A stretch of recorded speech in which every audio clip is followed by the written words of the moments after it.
Fiskarnir eftir Hjalta Bjarnason. Tak og fiskarnir. Hjalti stýrir bátnum með utanborðsmótor.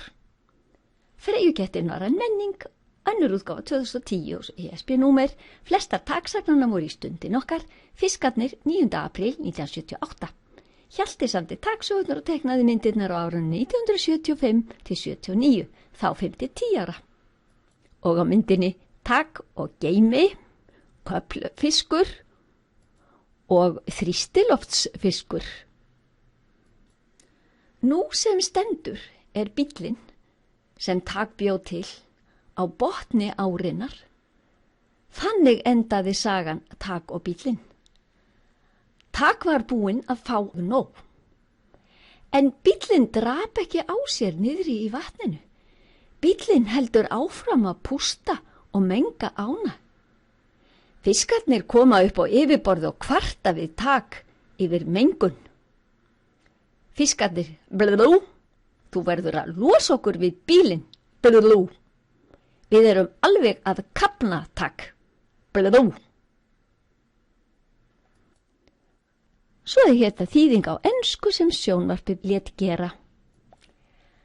Kafarageimveran fer ofan í ána að gá og segir Taki að bíllinn sé í gangi ennþá. Fiskarnir, blöðlú, það gott að þú kemur, blöðlú. Þá getur þið drepið á bílnum fyrir okkar, blöðlú, blöðlú, blöðlú. Tak biður kafara að láta band í bílinn. Lyftigeimveran togar bílinn upp.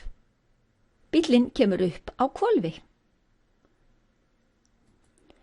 Hundi Taks, Geima, dettur þá nokkuð í hug.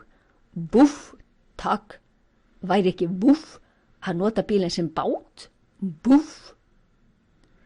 Tak, já, ég sný sætunu við og tek botnin úr bílnum. En bílbáturinn fer ekkert áfram þótt hjólinn snúist. Geimi, búff. Bíllinn ekkert búff áfram. Tak tekur afturhjólinn af og setur í staðinn tannhjól með spöðum. Geimi, búff, nú komumst við búff áfram. Púströrið bogið og mengar enn ána. Fiskarnir kvarta aftur. Blöðlú, sjáðu, Tak, blöðlú.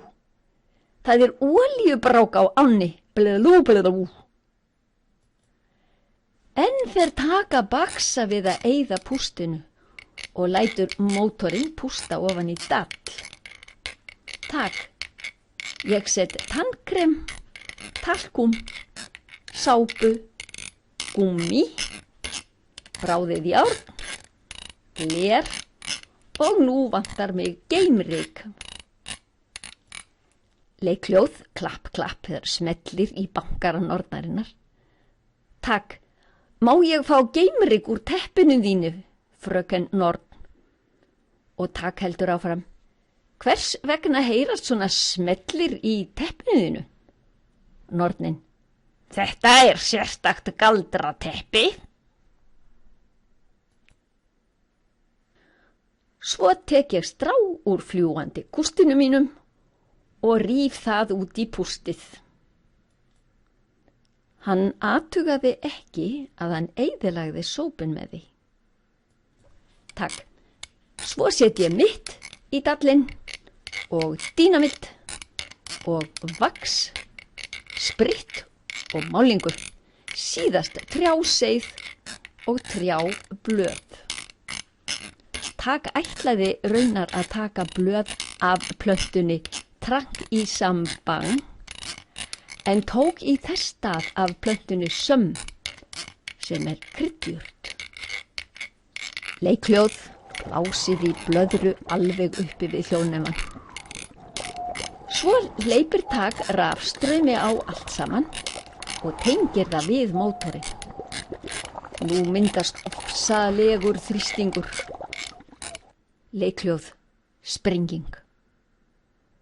Svo kom sprenging, en út úr öllu saman kom tært vatn í stað pústsins.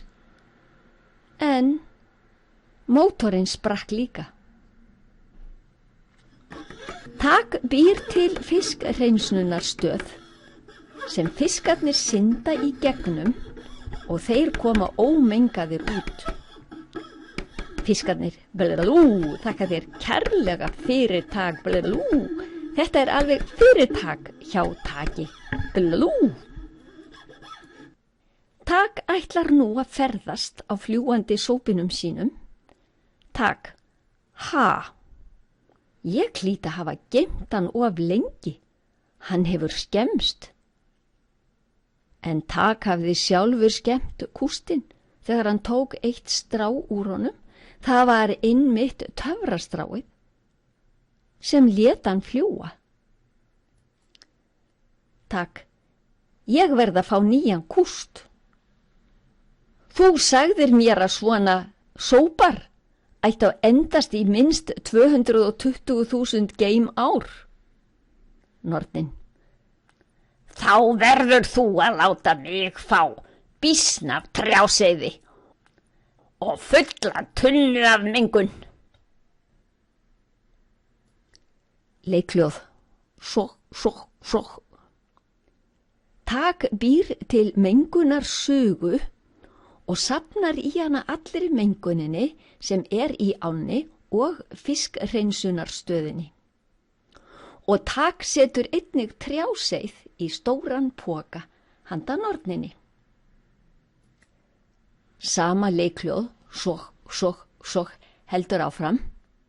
Hann gleymir að slökkva á mengunarsugunni og gengur með hana í gangi gegnum skóginn til nornarinnar.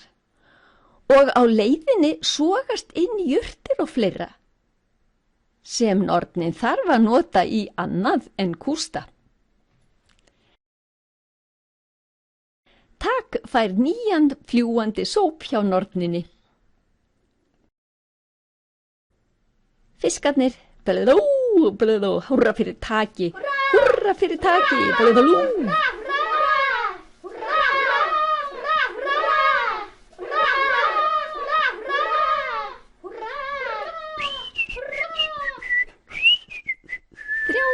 Taksögur, barn semur handa börnum.